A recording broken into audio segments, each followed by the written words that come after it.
Let's do this. The Cult of Hockey podcast by the faithful and for the faithful. I'm David Staples of the Edmonton Journal, and I'm here today with Kurt Leavins. Welcome, Kurt. Hey, Dave. Better team won today. Yes, and it wasn't the Oilers. No, it was not. The usual horrid crap fest of the defensive mistakes. Man. By every single, from the top of the lineup to the bottom of the lineup. In all three zones. Yeah. So, it was wretched. 5-4 loss to San Jose. The grade A shots were 15 each. The subset of 5 alarm shots were 11-9 for San Jose. So, Kurt, let's just get right into it. 2 good things, 2 bad things, and 2 numbers. What is your good thing? Well, there weren't many. This Oilers team did not play well today, but I thought one of the few bright spots was Evan Bouchard. He just keeps clicking along. Had a goal and 2 assists today. That's 20 points in his last 10 games, in case you're counting, for Evan Bouchard. He's just moving the puck with alacrity. He's sharp in the offensive zone. That 20 points in 10 games, the last time an Oilers defenseman did that was Paul Coffey in 1986. Evan still has some stats to put up and some championships to win before we put him on the same footing as Paul Coffey. But he is entering the conversation as maybe the second best defenseman to ever play for this team over a long stretch of time, like not just a season, right? He was very good again tonight. On the season, 17 goals, 52 assists, 69 points in 61 games. And if you look at him on the stat sheet tonight, in terms of high danger scoring chances, 4 and against, 5 on 5, 3 for, 1 against. I think you said in your count he had a clean sheet at even strength. At even strength.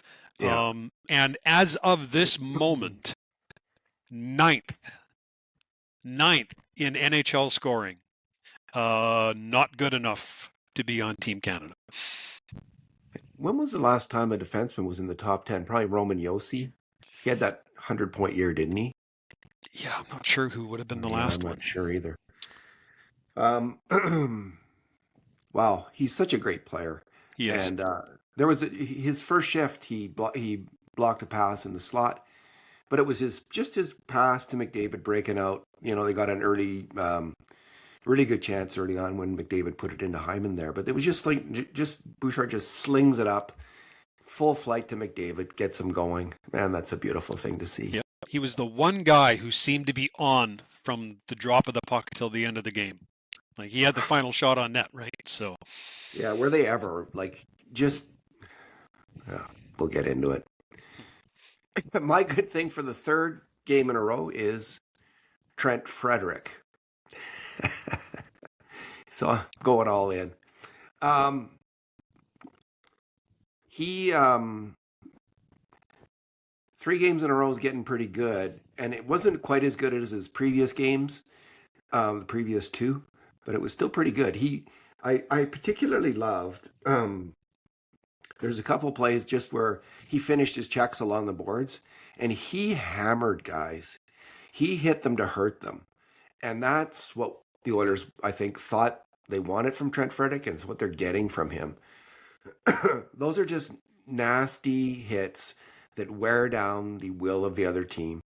And, they're just a little less, they're looking for him, they're worried, and he's starting to do that. And the Oilers need that player. This is, they're so terrible defensively, this team. But one of the reasons is they're just not a tough physical team. They're not hard to play against. They have very few players at this point who take a piece of a player when he's going by, who are nasty, who are aggressive. And Frederick is starting to be one of them, and it's great to see. I love it, and I hope he can continue doing it. And then, of course, there was his fantastic goal, which was that did he tie that? Was that the 4-4 goal? I lost count after a while. I think that's right, yes. Matt Savoy made a great pass. Also great. I mean, I could have picked Savoy, I guess. He had a few defensive mistakes, but Savoy was really good too. And he has been the last 3 games as well. man, he must have made up his mind, Matt Savoy, in that break that Mm. when he got sent to the minors, that he's not going to the minors again, and he's going to come in here and show them that he's an NHL player and good and about time. Like Matt Savoy has all kinds of talent. And the back, he charged in there and whipped the puck out from behind the net very cleverly to Frederick in the slot, who hammered it in. Just a fantastic scoring play. Put it in But twice, in Savoy, fact. yeah, Savoy, is that right? Savoy's just been doing that in the 3 games he's come alive. He looks like a fantastic player. He looks like maybe a top 6 player. So that's really good news for the Oilers to have another guy who will compete for the top 6, because man, if he uses his skill, the hustle's been there, but the confidence to make plays hasn't been, and now he's doing that. So good for Frederick, good for Savoy. 2 guys. I mean, Savoy hasn't struggled as much as Frederick has this year, but they've both had their ups and downs. So if they can get going, if Kapanen can get going, if Roslovic can get going, and if the big guys can get going, and if this whole team can solve its massive, ugly, gaping wound on defense, maybe the Oilers can make the playoffs. Couple thoughts on the 2 guys that you mentioned there. With Savoy, for the people who have watched him on his way up, if you will, their comment is he always, like, he makes it to the next level, but it's a little while before he pops. And I know our friend Ira Cooper, who watched a lot of his game last year for Bakersfield, said, kind of, I'm putting words into Ira's mouth, but first half of the season he was fine but not great, and really popped in the second half. And if you look deeper into his collegiate career, similar thing. And I don't think there's been any question he's been good enough to be on the Oilers all year, but his offense really hasn't started to crack through until just recently. So yeah, let's cross our fingers on that one. With Frederick, I made this point quite a while ago. It's, one of the things when you have an high ankle sprain that you lose is you lose much lift when you're hitting, because you just don't have that same push off on that back leg. And that's in addition to improved speed, which I've seen out of Frederick since the Olympic break. I also see some lift in his hits as well. He had 5 of them today to lead the team. And it's when you start to get some lift into those hits is when you start to punish guys. So instead of just taking the body, you're actually hitting through the player that you're attacking. So I'm seeing that from him as well, which again leads me to believe that part of his issue, at least in the first 60 games, was injury related, because he's certainly starting to look more now like the player that he was for 2 of those seasons with the Boston Bruins. More pleas, but certainly good signs from him and from Savoy. Kurt, what is your bad thing? Well, my bad thing, I almost hate to take this because there was so many bad things to choose from out of the Oilers' play today, but I am going to pick the non-call against Zach Hyman in the last minute and a half of the game. It was a blatant high stick to the face right in front of the net, and 2 referees looking right at it and deciding not to call it. And at that point, it could have been a 6-on-3. Right, which improves your chances of tying this game exponentially. It's one thing to manage the game and decide, I'm not going to call a hook if it's not taking away a scoring chance. Like, usually while you don't like that kind of game management, at least you see it go both ways. But usually the referees draw the line when it comes to a stick infraction to the face. How that wasn't called is just beyond me. It wasn't a follow through. It was a clear high stick. It should have been at least 2 minutes. And it just kind of fogs me how that wasn't called. Game management at its worst by NHL officials. It's not like the Oilers needed any help losing this game today, but they got some. That is frustrating, and I think he got it right under the chin, eh? Yeah. So pretty good. He was complaining bitterly as the play was going on for about 20 Well, seconds. it took him right down. Like, it took him for a while Yeah, to pick himself up off the ice. Like, yeah. there's no possible way they missed it. So they just made a conscious decision not to call it. And it's a BS non-call, if you ask me. Okay, my bad thing is the Nurse Wallman pairing, and it's got to end. They can't keep putting these guys out at the same time, Kurt. And I figured out, I have a theory about why they don't work together, which I'll get to in a second. But I thought it was way one more guy than the other today, but you go for it and I'll chime in. so on the first goal against, like, Ingram made a terrible mistake. Obviously, before the puck was down the ice, clear, like in the San Jose end, still in the neutral zone, he went to get his stick. He lost his stick. Hyman flashed by the net. It got popped out of his hand. It went towards the corner. I'll tell you what, though, Jake Wallman, that puck went up the ice, and Jake Wallman skated right by that goalie stick and didn't stop and shoot it back to his goalie. I just thought, like, what are you doing? Isn't that the first thing a defenseman does when he sees his goalie doesn't have his stick and the puck's headed out his end? Is push his stick, they just shoot it on the ice back to the goalie. And Jake just skated on by. I don't know. It's just, like, because there's so many mental mistakes from Jake Wallman, it just struck me like another one. Yeah, I guess I don't disagree with you on that, but there's just no defense for Ingram's timing on the play, right? It's there isn't, but it's still Ingram was good otherwise. Otherwise, he'd be my bad thing. But he Ingram actually, had some really big saves as the game went along. But Wallman, like, I just thought, like why wouldn't you just put the stick back to him? And then he on the second Sharks goal, which was a bit of a scrambly play in front, which they eventually jammed it in the net. Wallman put the puck back to Ingram, and it wasn't necessarily a mistake, but it's a little bit of a risk. Like, you just as easily slam that puck into the corner. Like, I know it's good to get a stop, but he had a play on that puck, and the play he made essentially was a big reason for the goal against, by putting it back to Ingram. Again, Ingram might have smothered that, but he wasn't able to, because there's people who were pounding around him the whole time. On the third goal, it all starts off with just kind of a lazy Wallman pass along the boards that gets picked off. Pass to no one in particular. This is the reason Wallman and Nurse can't play together. They're both prone to that kind of play. They're both they're not good enough puck movers, either of them. And I think I had maybe slightly estimated Wallman's puck moving ability.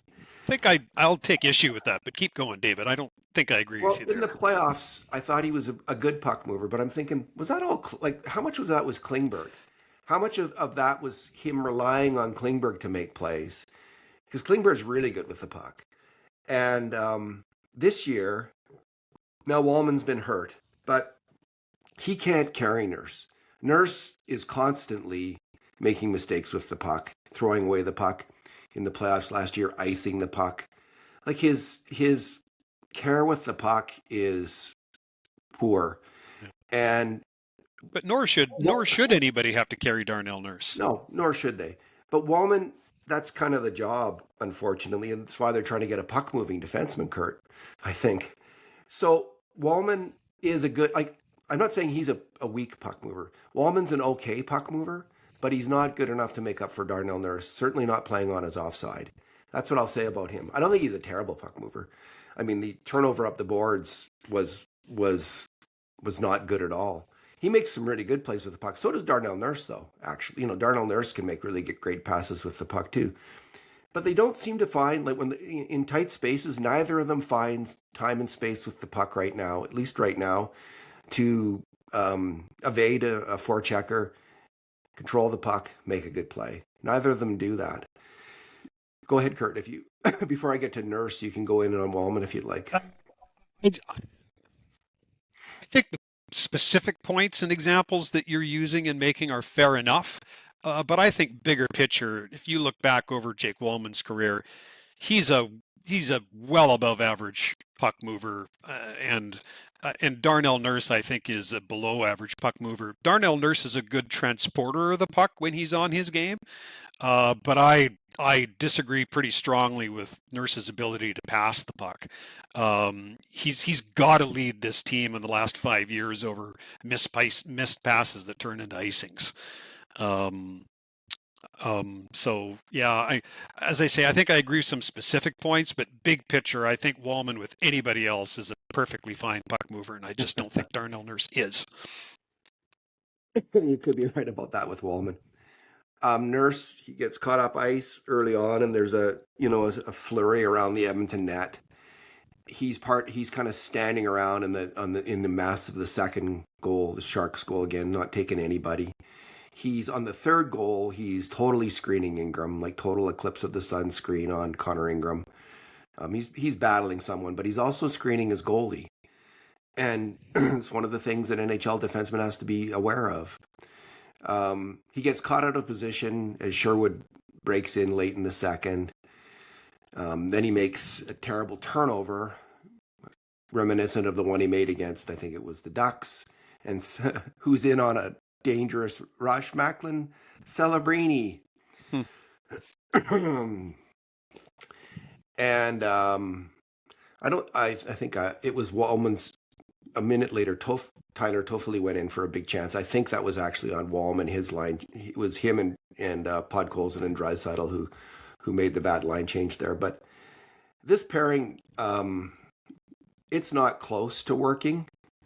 It's I don't know, like try Wallman with Stastny and Emberson with Nurse and see how that goes for a time, like until you can trade for another defenseman. They're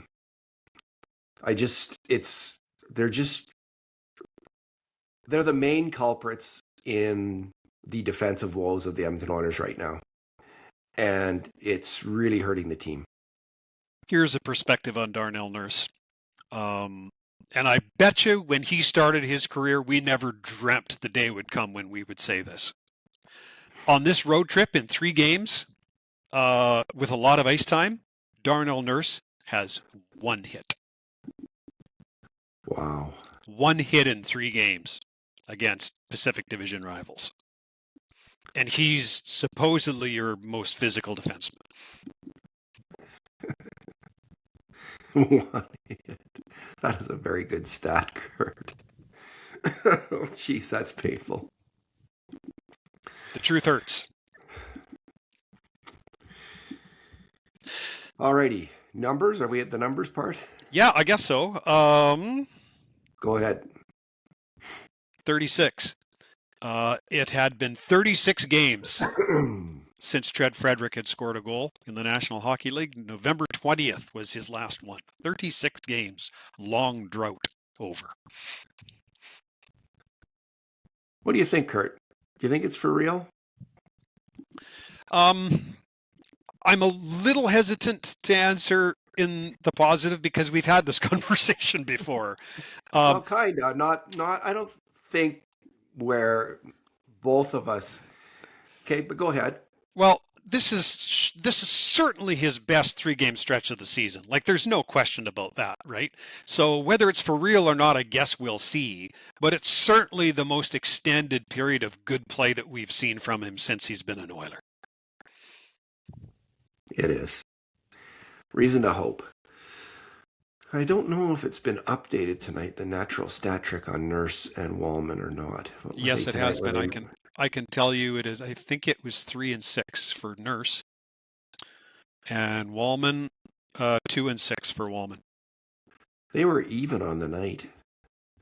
The one goal was a power play goal. The one where Wallman put it back into Ingram, right? And McDavid had allowed that initial slot shot to occur. Yes. Like he didn't take the guy's stick. So yeah. All right, my number. There's been a lot of debate about the bottom 6 not getting ice time. So tonight, the bottom end players, Lazar 909, Mangiapane, I think it's 11-12. No, Mangiapane 10:34, Kapanen 13:46, Henrique 11:12. So they got a little bit of they got decent time tonight, but man, those guys like they didn't do anything, and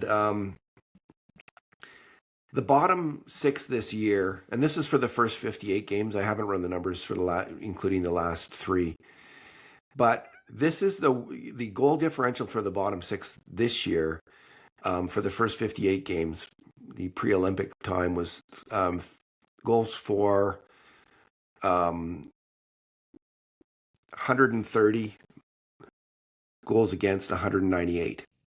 So that's a goal differential of it's 40% if you round it up. That's the worst it's been since Knobloch's been coach, 40%. And the only other time it was close to that bad was actually when they almost won the Stanley Cup in 2024. The goal differential for the bottom six was 42%. And at that time, Knobloch also played them a lot less. Last year, in the playoffs, the bottom six had a better goal differential than the top six in the playoffs. They had a 58% goal differential, and the top six had a 57% goal differential in the playoffs at even strength. And Knobloch played them a lot more. Their time on ice went up. So the whole argument about time on ice and establishing, it just seems when the bottom six guys are playing poorly, the coach cuts back their ice time. And when they play better, they get more ice time. Seems like kind of a natural thing to do. I was going to say, what NHL coach wouldn't do that, right? Exactly. And Knobloch has had bottom sixes that do both. He's had a bottom, it's not like he can't manage a bottom six. Obviously, last year in the playoffs, those guys were rocking and rolling. They scored 79 goals and they allowed 57 at even strength through the playoffs. So he can get a lot out of a bottom six, Chris Knobloch can. He's just not getting them out of this bottom six. Yeah. And I think they need to replace a couple of the players, maybe. Mangiapane probably we'll see if he's traded or not, if they're able to move him. Maybe Henrique, although he's a good penalty killer, so that might earn him a spot, let's say, on the wing. Henrique and Lazar maybe can coexist, or maybe Lazar will sit. I don't know. But they need to, we've agreed they need to bring in a top defenseman, but I've always thought all year long, they also need to bring in an energy player for the bottom line. Someone who can hit and defend, and stir things up. And we'll see if they can make that kind of acquisition as well. Because this team lacks toughness and abrasion. So they need one more bottom line player to bring that in his game on a consistent basis. So what are your thoughts, Kurt? Yeah, I think that's fair. If you look at the difference between this roster and last year's roster, really what we're talking about, keeping in mind Evander Kane missed the whole regular season, what we're really talking about is Corey Perry. Yeah, and Connor Brown. Yeah, but Connor Brown never hit anybody, David. You're talking about in terms of hitting. Yeah, in terms of goal differential. Yeah, no, in terms of aggressiveness. That's the difference. Since like a lot of people say, Evander Kane, he didn't play in the regular season. People keep conveniently forgetting that. Yeah. Most of this roster is very similar to last year's roster. There aren't a lot of differences. My take is you've got aggressive guys on this team that aren't playing aggressive, and the biggest example I just gave a couple of minutes ago, Darnell Nurse on a 3-game road trip has a single hit. Yeah, that'd help. That'd be an addition if he starts hitting again. And the interesting thing about Frederick coming on now, I mean, for practically every game all year, the leader in hits on this team is Vasily Podkolzin. Well, the last 3 games, in fact, it's been Trent Frederick. Yeah, and it'll be interesting to see because some of the players do turn it up in the playoffs, like they all do. Zach Hyman's a great example, right? By an order of magnitude, started to hit more he went from 2 hits a game to 20 hits a game kind of thing. Yeah. So, Adam Henrique, by an order of magnitude, will up his hitting almost in the playoffs when he gets a chance to do it. Now the question is does he have the quickness to get in there and hit anymore? And I'm not sure of the answer to that. Yeah. I mean, I Lazar guess you will asked get. me a question, then I didn't really answer it. So I guess my answer is I actually don't think that physicality is that big of an issue. And I don't think you'll disagree with me that the biggest issue is these guys aren't defending well enough to win right now. And I think physicality would help, sure. But at the end of the day, I'm seeing poor decisions in all three zones defensively, and I'm seeing poor execution in all three zones. And I think that is the number one, number two, and number three problems of this team right now. It's from the top of the roster to the bottom of the roster. Unfortunately, yes. So the real question I would have then for you isn't like, because we agree on the biggest issue. Do you think they should acquire an aggressive fourth line player or not? I mean, I think that's debatable, honestly. Okay. I think if you're bringing in an aggressive player who can, play 14, 15 minutes a night, my answer would be yes. If you're asking me, do I want to bring in someone who's, is a winger in your fourth line and he's going to play 7 to 9 minutes a night, don't bother. If you're going to bring someone in who will make a real impact on this team, not one guy that's going to play just enough minutes to get, a couple of hits a night in. You see, the reason I say a fourth line guy is I don't think they have the assets to bring in or the money to bring in a third line guy. So I would prefer what you're talking about too, like a player higher up the lineup, but maybe that can be Frederick. And I don't think they have the assets if they're going to trade for a defenseman to get. So what I'm thinking of is Florida had these fourth line guys who played 7-8 minutes a night against the Oilers, and they were all just bashers. And I'm thinking of a players like that. Yeah. A guy like that will go out there and forecheck and hit. I just think it's pretty hard to come up with the right players when you're so close to the cap and it's not your biggest need. So I guess my answer is no. I don't think they will do that. I think it's more likely that they're going to spend all the money and cap space they have on bringing a really good defenseman in, or as good of a defenseman as they can find. And I expect actually that they're going to fill the rest of the holes internally. I think there's for sure one, maybe two players from Bakersfield that are going to end up on this team over the last 15, 20 games of the season. I think that's more likely than bringing in the kind of player that you're describing. Yeah, could be. I agree that they're going to bring in Szymanski. I don't have much doubt about that. He's a big guy who forechecks well, plays solid defensive hockey. Yep. Can skate, did well in a brief audition at third line score center. A little bit, right? That's Who else do you think might come up? Well, I think that Howard has a very good chance of coming up. I think Jarventi should get a look. I think he's probably the next guy up. Those would be the guys. And the thing about Jarventi is he plays a somewhat abrasive game. He's a very good two-way player, really solid on defense. And in fact, the guys who watch him far more regularly than I do say he has a very mature defensive game. If you're just bringing in raw rookies and expecting to win the Stanley Cup playoffs, you'll be sadly disappointed because usually their deficiency is on defense. But if you can bring up a guy or two like Szymanski and Jarventi who can look after themselves defensively, you might be onto something. They have been playing they're 23 and 24 now, I believe. So they're not kids. They've been playing against men for a long time. Yeah. Kurt, what do you think is going to happen? I mean, Elliot Friedman was talking about this pursuit of Ekman Larsson, and also that he thinks it's a buyer's market, which helps the Oilers because they're going to try to buy an expensive asset in terms of a top 4 D-man. But it hurts them in terms of Mangiapane because they've got to sell. It's not necessarily good news that it's a buyer's market because they've got to get rid of this guy. Yeah. And it could be harder, really hard. What are your thoughts on the whole shooting match? There's a few defensive names out there, right? Some people have mentioned Artem Zub, although Ottawa would really have to fall out of it for that to be a real possibility. And the other guy that they've been talking about is the guy in St. Louis. Justin Falk. Yeah, and I got to tell you, if you're asking me if I would prefer Ekman Larson or Falk, I'd take Ekman Larson every day of the week, twice on Sundays. Me Uh, too.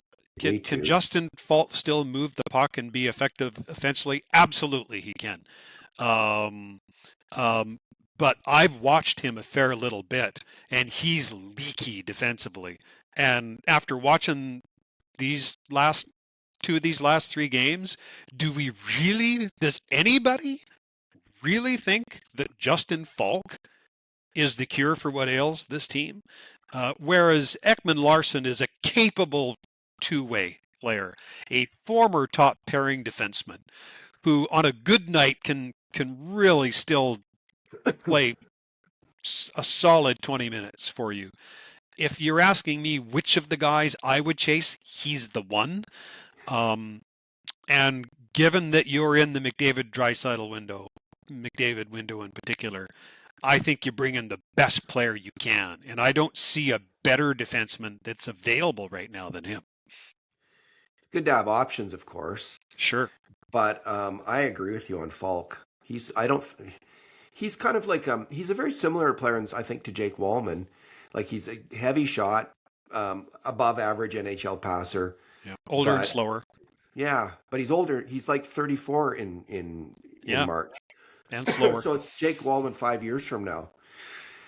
I don't That's know fair. about that. Like, I don't think it's a good idea. I just, that name does not excite me either. Again, I'm always really careful with these players. I haven't watched them Yeah. closely this year. I But haven't with the watched game on Ekman the line, Larson. if you ask me if I would sooner have Justin Falk or Ty Emberson on the ice, I'll take Ty Emberson, thanks. If I'm trying Yeah. to protect the lead, like every day of the week. Yeah. I'm not, I'm not thrilled by the idea of Justin Falk either. What about Rasmus Ristolainen? We talked I'm about him kind last of time, I guess. yeah I'm kind of from another planet on that one too. Is Yes, he's another available defenseman. It's about as much praise as I'm as I'm going to give him. Um, and the name is escaping me. The fellow from Chicago. I mentioned him on our Oh, last podcast. Connor Murphy. Yeah, Connor Murphy. You He's know, more of a big, aggressive, defensive defenseman, yeah, right? but I think that would fill a better need than some of these other names that are being brought up because you could see Connor Murphy. He's on a PK in Chicago that's actually very effective, right? And he's also a guy who can break up a cycle. When you get into the heavier hockey, which Stanley Cup playoff hockey is, I could see him being useful. Is he going to make as big of a difference to your team as Oliver Ekman Larson? I don't think so, but he might be the second guy on my list, quite honestly. Is Justin Falk going to stop the leaking on this team on defense? Like, I don't know Yeah, about that. I'm, Like, I'm. Who knows? I mean, who kn- the you know? Oilers won't be the only team in on any of these players, so it's a Yeah, little hard to forecast exactly what's going to come down the pike. What I do think is, I don't think this is going to take long. I don't think this is going to come right down to the deadline. My instinct is that Stan Bowman needs to have these pieces in place now because he knows this team needs to make the playoffs and not just in a wild card position. Because if they just end up in a wild card position, you know who they're playing from the other side of the Western Conference, and that doesn't excite me, nor should it excite you. yeah. I just with Falk, like he's playing 22-26 in St. Louis this year. So he's like that's like a top four, even top pairing defenseman on that team. But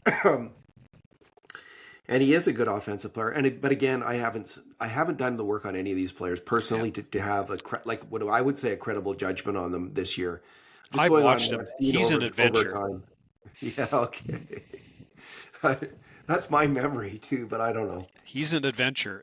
I have respect for what he can do with the puck. Don't get me wrong. An accomplished NHL puck mover.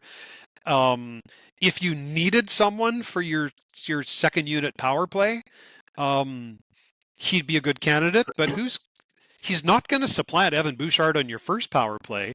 And I don't know if he's appreciably better in your second power play than Jake Wallman is, who you already have and you're already paying. I just don't see a huge benefit in with Justin Falk in terms of what this team needs and what's hurting it right now, which is an inability to defend. My memory of my take on Ekman Larson from what I've seen him a lot over the years is just he used to be kind of an electric player both ways, Hmm. but he's still a dynamic player. He's fairly mobile, and I think he can be a good defender. Me He too. can step up and be a good defender, and he certainly was in limited ice time with Florida against the Oilers when they won the cup. When Florida won the cup in 2024, he was really good. And as I So understand, he's been good in Toronto. yeah, I mean he is has been good in Toronto. So I could see him teamed up with, let's say, Wallman on a second pairing, like Klingberg, Wallman, Ekman, Larson, Wallman, and then Nurse with Emberson on the third pairing. Wow. I don't disagree with how you'd line them up, but that kind of puts a circle around your problem right there, doesn't it? Nurse has been the problem the last 4 years in the playoffs, and maybe he can earn his way up. Maybe things will change as the playoff goes along, but that's how I'd start. I wouldn't I know be. you pointed out in LA, the Darnell Nurse was +3, and I kind of went, uh huh.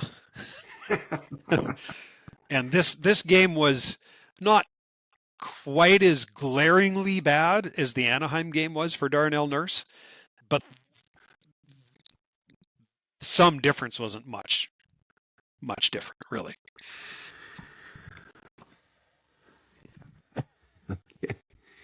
Any other trade thoughts, Kurt? Anything else? Yeah, no. The other thing that I'll put out there is there's been a few mentions out there that Adam Henrique's name has come up in trade talks. Yeah. And what I'll say about that is this. One, I think Adam Henrique can still help you in the playoffs. He's still a really smart, sound player. He and if he's in tight around the net, he's still got good hands. We all know he's lost a step or maybe two, right? Yeah. But still, like he was 56% on faceoffs again tonight. Like he's arguably the Oilers' best faceoff man. Um, but if you can get him to wave, it does free up cap space, and that's almost certainly why his name is out there a little Yes. bit. So I guess we'll see what transpires. I think he can help you win in the playoffs too, but I think you could probably maybe get that kind of level of penalty killing. You might have to, maybe it'll be Szymanski who has to step up and kill penalties. I don't know Asking a what kind lot of of a raw rookie going into the yeah, his you first Stanley sure Cup are. playoffs, You right? sure are. So your point's well taken, but I think I'd choose Adam Henrique in that spot in that situation. Maybe they really have to move Henrique and Mangiapane to have the necessary cap space to make the moves they want, and they're which is looking at both. which is possible, and I do think that's why his name has come up. I don't think it's because I think like Kulak, I didn't think they moved Brett Kulak out because they didn't like him. They needed the cap space or felt they needed the cap space, and I think it's probably this similar situation with Henry. That's what I was going to bring up on Oilers Now on Friday. Ryan Rishaug ripped a strip off Oilers management for that trade, Hmm. for trading for Tristan Jarry, trading Kulak, and trading Skinner. And he says it's put them in a terrible position because that was their big trade of the year, and now they're struggling to do anything. I mean, we'll see about that, whether, they can't do anything. It's certainly harder. Um, at the time, Kulak wasn't playing that well, but he has been one of their one or two or two or three best playoff defensemen every year since he Yes, got here. he has. And they will, if he can do that again for some other team, Colorado now, that is a big loss, and they are essentially scrambling now to replace Brett Kulak. Yeah. Well, So the because thing about that, go ahead. Dave, is that you don't lose trades in that short a period of time. I agree with Ryan's short term assessment of that trade. But look, if Tristan Jarry finds himself and goes on a run, you win that trade every day because you and I both agree Stuart Skinner had to go somewhere else for the better of Stu and for the hockey team, right? Kulak was the salary that they needed to do that. Um, so yeah, And like the thought is, well, Ingram could have come in, but at that time Ingram was stinking it out. you didn't know that, and this is a guy Yeah, that's been on the NHL assistance program twice. Like there's enough pressure on Connor Ingram already without just say here the the fate of the Oilers is on your shoulders, pal. Like that's and tough too. and it looked like Alec Regula might be a defenseman at that point, and it looked, and they it was Stastny trade was made the same day, but Yeah. they have to get younger, and they have Yep. gotten younger. Like they are getting younger, and a lot of the young players are starting to play really well. Emberson made a terrible play tonight He where he did. went behind the net, but he's been playing really well in the Yep. last month. Um, Players are going to Todd make Colton, mistakes. I'm okay with mistakes. yeah. It's mistakes over time that you really assess, right? I mean, Savoy has been playing really well. His Frederick is best now hockey. stepping up. Yep. So they're younger players. Podkolzin stepping up. They're starting to get something out of some of these younger guys. Szymanski really Yeah. stepped up. So I guess this the is question super good starts to news. become, is there going to be a gap between these guys starting to step up and when they can make a playoff impact for you? I don't think there will be, Kurt. I think these guys every name that I mentioned, I'm confident they're going to play really well in the playoffs. Mm-hmm. I think they're good players now, and it's almost like a godsend. Now this team isn't coming together right now for a number of reasons, No, they're not. and they have got to figure it out on defense, but they have got some good young players. Yep. They've got to move out some older players who are past it, and frankly, Darnell Nurse and Jake Wallman have got to get their games together pronto. And Tristan Jarry, same boat. So Yeah, you know what? I know Wallman has been consistent. I think in large part because of injury this year and just getting into the swing of things. I just think there's something wrong with Darnell Nurse, and I don't know what that is. And if anybody else knows, I wish they'd tell me. But we've both seen him play miles better than this, right? yeah, I don't know what it is, Kurt. He doesn't look injured. Seems to be skating okay, but his mind's wandering. Yeah, Maybe he just his wife had a baby last night, so it could be that. Could that be on his head? Possibly. Very well. That's why honestly I'm trying to hold back a little bit on Darnell tonight, because if you've ever been a parent, you'll know what that's like, especially when you're not there to be with your wife. That's hard. And so it's like, yeah, okay. So you try and cut him some slack. The problem is, you can cut him some slack for a game or two for something like that, but this issue with him has gone on a lot longer than a 9-month pregnancy term. I was looking at Darnell Nurse's season, and it is a roller coaster. But most of that's not unusual for most of the players. Like we always talked about Stu Skinner being on a roller coaster. Most of the players though are on a roller coaster. Like Evan Bouchard's been on a roller coaster this year. They're up and down, up and down, up and down. It's not unusual. Like the only really consistent players that I could see on the Oilers were Hyman and Nugent Hopkins, except when Nugent Hopkins got injured in November and he had a little down period. But and McDavid and Draisaitl consistently have been really good, although they both had a down period, both of them in November as well. But they were still really good. They were still producing, right? Yeah. They were still really good by any of their standards in that time. So it's hard to say, but there is variation in their game. Like McDavid goes supernova, and then there's periods where he's not as good, but he's always at a high level. Yes. Ekholm's been up and down. Ekholm's been going through a rough patch lately. Nurse has been he had been trending up before the Olympic break, and then he comes back and he's just been terrible these last 3 games. Yeah. So maybe just 3 games. Maybe he's got a lot of stress because his wife's having a baby. He's it's a lot of stress. So maybe that's it. I don't know, but he's got to fix it fast. He can play better, and this is the frustrating thing. Like for people who have believed in him, supported him, like we know he can play better, but it's his utter lack of physicality that makes me shake my head, David. Like, where did that guy go? Like, where is he? Yeah.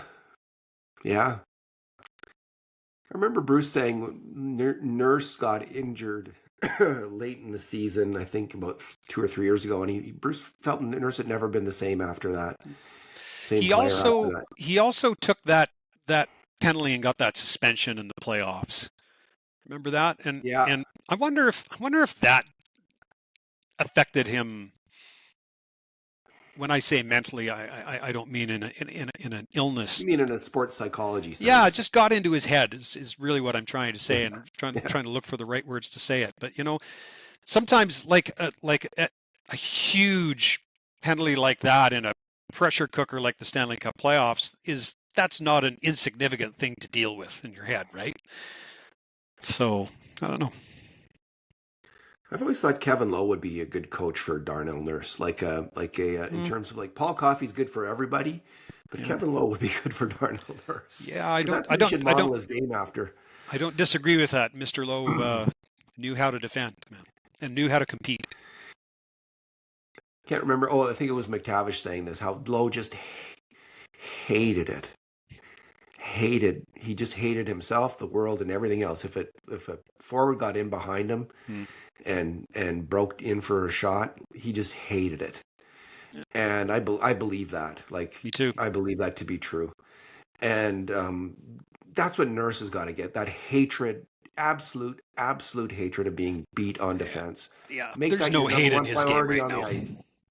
There's no Make hate that in his number game one. right now. Yeah. Bring the hate. Bring the hate, Darnell. Bring the hate. All right, Kurt. Have we covered the territory? I think we've done enough damage for one day. All right, you got your 9 things coming tonight? Yes, have already got a good start on it, and I'll be talking a lot about the trade deadline and a few little nuggets that I didn't happen to bring up on this podcast, but they will be in the column in the morning. All right. Kurt, thanks for talking today. Thanks, David. And thank you to the wisest, smartest, sanest fans in the world, the faithful. And in the meantime, and in between time, this has been another edition of the Cult of Hockey podcast.